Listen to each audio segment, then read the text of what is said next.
کہ یہ رسول ہی ہیں، ان کی عبادت تو نہیں ہونی ہے، اس لیے آگے چل کر اس کے اندر یہ گویا کہ ایک تنبیہ ہے کہ ایک راز ہے قدرتی. وہ راز یہ ہے کہ جب حقیقت میں اللہ کے رسول صلی اللہ علیہ وسلم کا وصال ہو تو اس وقت کس طرح کی کیفیت صحابہ کرام کے اندر اور مسلمانوں کے اندر پیدا ہو سکتی تھی، ہے نا. اس غلط خبر کی بنیاد پر اس کیفیت کو اللہ کے رسول کی زندگی میں دکھا دیا، اس کیفیت کو اللہ کے رسول کی زندگی میں دکھا دیا کہ یہ سب کیفیت ہو سکتی تھی. اور پھر اس کی وجہ سے یعنی اللہ کے رسول کی وصال کی خبر سن کر جو فساد یا فتنہ پھیلنا تھا وہ اللہ کے رسول کے زندگی میں ہی دکھا کر پھر اللہ کے رسول کی زندگی میں ہی اس کی اصلاح فرما دی، تاکہ کل چل کر بعد میں چل کر جب اللہ کے رسول کا وصال حقیقت میں ہو تو اس وقت افراتفری کے شکار لوگ نہ ہو سکیں. یہ بہت بڑی حکمت ہے، یہ بہت بڑی حکمت ہے. یہی وجہ ہے کہ جب اللہ کے رسول صلی اللہ علیہ وسلم کا وصال ہوا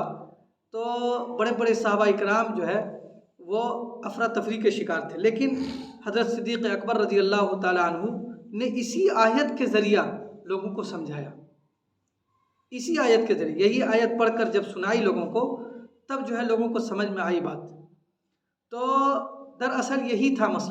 مطلب کہ اللہ کے رسول کے زمانے میں ہی وصال کے بعد اللہ کے رسول کی وصال کی خبر سے جو افراتفری پھیلنے والی تھی وہ اللہ کے رسول کے زمانے میں بھی غلط خبر کے ذریعہ پھیلا کر وہ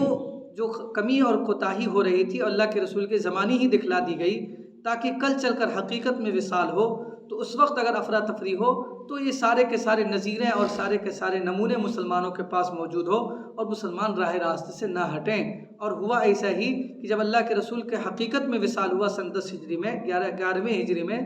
تو اس وقت جبکہ بہت سارے صحابہ اکرام کے افراتفری کا عالم یہ تھا کہ بہت سارے صحابہ اکرام کہتے تھے اللہ کے رسول کا وصال ہوا ہی نہیں ہے.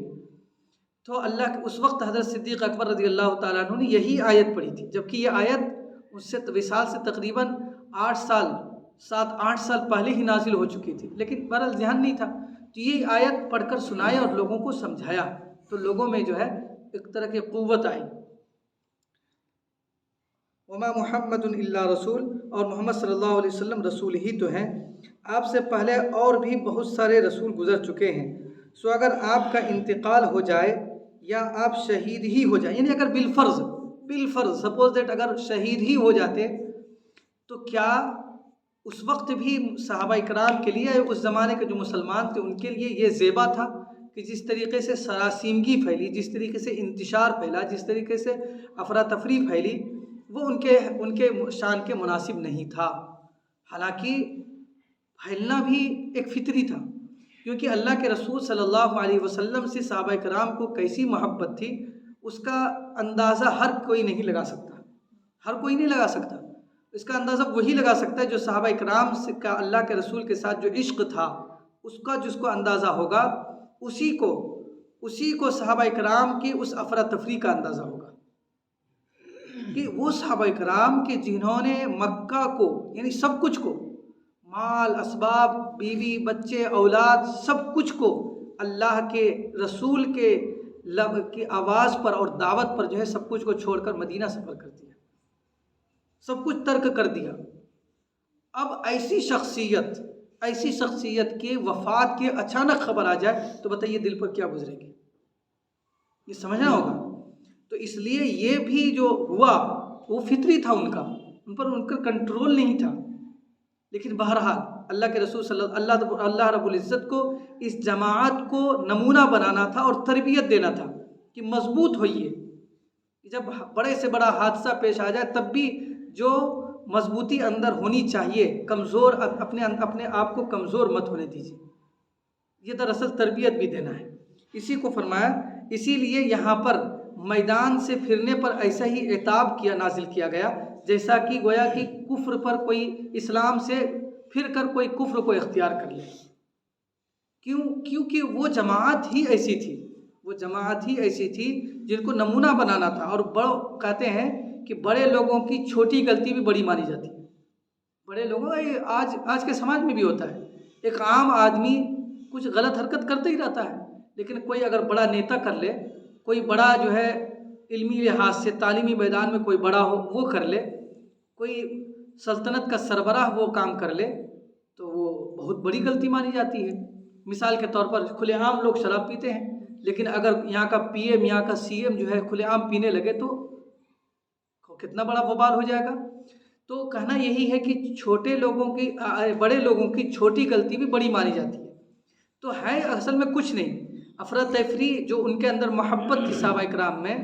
کے اندر اللہ کے رسول صلی اللہ علیہ وسلم سے جو عشق تھا، اسی عشق کی بنیاد پر اس غلط خبر یا اللہ کے رسول کی وصال کی خبر پر افراتفری پھیلی تھی،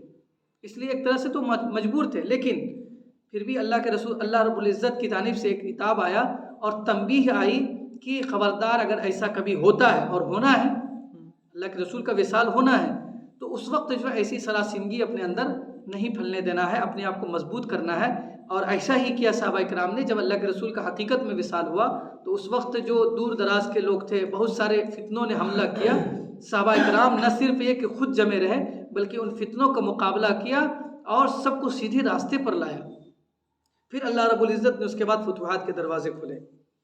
اللہ تعالیٰ فرماتے ہیں اور محمد صلی اللہ علیہ وسلم صرف رسول ہی تو ہے، آپ سے پہلے اور بھی بہت سے رسول گزر چکے ہیں، سو اگر آپ کا انتقال ہو جاوے یا آپ شہید ہی ہو جاوے تو کیا تم لوگ الٹے پھر جاؤ گے؟ اور جو شخص الٹا پھر بھی جائے گا تو خدا تعالیٰ کا کوئی نقصان نہیں کرے گا، اور اللہ تعالیٰ جلد ہی عوض دے گا حق شناس لوگوں کو۔ اور کسی شخص کو موت آنا ممکن نہیں بغیر حکم خداوندی کے، اس طور سے کہ اس کی میعاد متعین لکھی ہوئی رہتی ہے، یعنی وہی کہ اس کے اندر جو لوگ کچھ لوگ پھر گئے تھے نا میدان سے، تو انہی لوگوں کو تنبیہ ہے کہ کبھی آئندہ کے لیے یاد رکھنا کہ میدان جنگ سے پھرنا نہیں ہے، کیونکہ موت تو آنی ہے، اور اگر موت لکھی ہوگی تبھی آئے گی، نہیں لکھی ہوگی تو نہیں آئے گی، اور اگر لکھی ہے تو کبھی بھی آ سکتی ہے، کبھی بھی آ سکتی ہے۔ پتہ چلا کہ میدان سے تو بھاگ گئے، میدان سے بھاگتے ہی جو ہے کوئی جانور نے حملہ کر دیا، پھوکٹ میں موت ہو گئی۔ ایک آدمی جو ہے چھت پر سے گرا، کسی نے لکھا ہے چھت پر سے گرا 4-5 منزلہ سے، وہ ٹھیک ٹھاک تھا، کچھ نہیں ہوا، اٹھ کے کھڑا ہو گیا، لیکن وہی جو ہے جا رہا تھا، ہلکا سا ٹکر لگا، موت ہو گئی۔ تو موت تو لکھی ہوئی ہے، اس لیے میدان جنگ سے کبھی مقابلہ ہو اور حق کی بنیاد پر حق کی جانب تم ہو تو کبھی بھی موت کے ڈر سے کبھی بھی منہ نہیں موڑنا ہے، ہاں، کیونکہ موت ایک لکھی ہوئی، اگر ہوگی تو ہونی ہوگی تو ہو جائے گی، نہیں ہوگی تو نہیں ہوگی۔ بس ضرورت اس بات کی ہے کہ حق پر ہو، تم حق پر ہونا یہ شرط ہے، اور اس وقت شریعت کا تمہاری قربانی مطالبہ کرتی ہو شریعت کہ ہاں اس چیز پر تمہاری جان بھی اگر چلی جائے تو شریعت کہتی ہے کہ شاباش، تو اب ایسی صورت میں ہمیں پیچھے نہیں ہٹنی چاہیے۔ اور جو شخص دنیاوی نتیجہ چاہتا ہے تو ہم اس کو دنیا کا کچھ حصہ دے دیتے ہیں۔ دراصل یہ اشارہ ہے کہ کچھ چونکہ بظاہر جو ایسا تھا کہ جو تیر انداز پہاڑ پر تعینات کیے گئے تھے وہ لوگ سامان سمیٹنے لگے نیچے اتر کے کہ بھائی لڑائی ختم ہونے والی، بس ہلکا پھلکا ہو رہی ہے، تو بظاہر ایسا لگ رہا ہے ظاہری طور پر کہ یہ دنیاوی ساز و سامان سمیٹ رہے ہیں، مال غنیمت اکٹھا کر رہے ہیں، لیکن حقیقت میں دیکھا جائے تو وہ ان کی لالچ کی بنیاد پر نہیں تھا، کیونکہ صحابہ کرام سب کچھ چھوڑ چکے ہیں، وہ ان کو لالچ کون سی چیز کی ہو سکتی ہے، وہ تو مال و اسباب سب چھوڑ چکے ہیں، اپنی جان دینے کے لیے آئے ہوئے، ان کو جو ہے کس چیز کی لالچ ہو سکتی ہے نا۔ اور ایسا بھی نہیں ہے کہ اگر وہ سامان غنیمت جو ہے اگر اکٹھا نہیں کریں گے تو ان کا شریعت میں حصہ نہیں ہوگا، نہیں، ایک آدمی لڑائی میں شریک ہے تو اس کا حصہ جو ہے وہ شریعت میں متعین ہے کہ اس کو کتنا حصہ ملے گا، اگر وہ مال غنیمت نہیں بھی اکٹھا کرتے تب بھی ان کو ملتا۔ دراصل یہ ایک طرح کا سمجھ لیجیے یہ تھا کہ لڑائی ختم ہو گئی، بلا وجہ ہم یہاں بیٹھ کے کیا کریں گے، بس اتنی ہی بات تھی۔ ہوتا ہے نا کہ بھائی دل مچل جاتا ہے کہ ہم اب ختم ہو گیا تو ہم بھی تھوڑا سا کچھ ہاتھ بٹا دیں، یہ ہوتا ہے، تو خوشی کے مارے آدمی پل جاتا ہے، دوڑ جاتا ہے، بس یہی کیفیت ہے، باقی اور وہ دنیاوی مال و متاع کی محبت یہ سب کچھ نہیں تھا، کیونکہ کوئی فائدہ ہی نہیں ہے نا۔ مال ایسا ہوتا ہے کہ مال غنیمت اکٹھا کر رہے ہیں تو ہم کو ملے گا، جو ہم نے اٹھا لیا وہ ہم کو ملے گا، ایسا کوئی شریعت کا اصول نہیں ہے۔ شریعت کا اصول یہی ہے کہ لاسٹ میں سارا مال جو غنیمت کا ہوتا ہے وہ اکٹھا ہوتا ہے، اور پھر جو امام المسلمین ہوتا ہے حکومت کا سربراہ ہوتا ہے یا فوج کا جنرل ہوتا ہے وہ تقسیم کرتا ہے. یہ مال غنیمت کا اصول ہے، اس میں کسی کے حصے میں کچھ بھی جا سکتا ہے. اس لیے یہ نہیں کہہ سکتے ہیں کہ جو صحابہ اکرام وہاں سے پہاڑی پر سے اتر کر آ کر سامان مال غنیمت اکٹھا کرنے لگے تو ان کا مقصد جو ہے دنیاوی مال و متاع یا دنیاوی حرص ایسا نہیں تھا، بلکہ بس یہی تھا کہ بس سب ہو گیا تو ہم بلا وجہ یہاں پر رہ کر کیا کریں، بس اتنا ہی مقصد تھا اور کچھ نہیں تھا. لیکن پھر بھی غلطی ہوئی ہے. تو وہی بات کہی ہم نے کہ بڑے لوگوں کی چھوٹی غلطی بھی بڑی ہوتی ہے، تو ان کو اللہ رب العزت کا نمونہ بنانا تھا، تربیت دینی تھی، اس لیے بتا دی کہ آئندہ ایسا نہیں کرنا آپ لوگوں کو. اللہ تعالیٰ فرماتے ہیں اسی کی جانب اشارہ، اور جو شخص دنیاوی نتیجہ چاہتا ہے تو ہم اس کو دنیا کا حصہ دے دیتے ہیں، اور جو شخص اخروی نتیجہ چاہتا ہے تو ہم اس کو آخرت کا حصہ دیں گے، اور ہم بہت جلد عوض دیں گے حق شناسوں کو. اللہ رب العزت ہم سب کو پیارے آقا صلی اللہ علیہ وسلم کے احکام اور ان کے طریقوں کی پیروی کرنے کی توفیق عطا فرمائے.